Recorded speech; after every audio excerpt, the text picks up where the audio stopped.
माझी ब्लाऊज शिवायची पडलेली होती, पण आदू खूपच नाटकं करत होता. आज नुसतं त्याचं रडरड चालू होती, का बरं काय माहिती. मग त्याला लाडीगोडी लावत कामं केली आणि त्याचं सुद्धा आवरून दिलं. त्याचे पप्पा पण जात होते, त्यांचं पण आवरून दिलं आणि स्वयंपाकात मी आज चटणी केली होती अंड्याची. कांदा कापला तर एवढा तिखट लागला. त्यानंतरनं चटणी वगैरे केली, जेवण वगैरे केलं, सगळी कामं करून लगेच ब्लाऊज शिवायला आले. ब्लाऊज शिवलं एक, त्यानंतरनं परत दुसरं घेतलं आणि गालावर एवढ्या पिंपल्स आले ना, खूप दुखतायत. का बरं काय माहिती.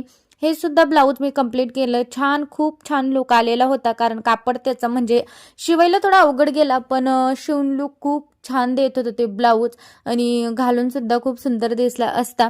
माझ्याच मापाचा होता म्हणून मला खूप आवडलं. माझ्या मापाचा ब्लाऊज असला ना मला खूप आवडतो. का बरं काय माहिती. असे 2-3 ब्लाऊज रेडी केलेत आणि काही ड्रेस आले होते अल्टर करायला, ते सुद्धा केलेत. नंतरनं जेवण वगैरे संध्याकाळचं बनवलं आणि माझं पिल्लू बघा मला कसं कामात मदत करतं. एवढंच आहे, पण त्याला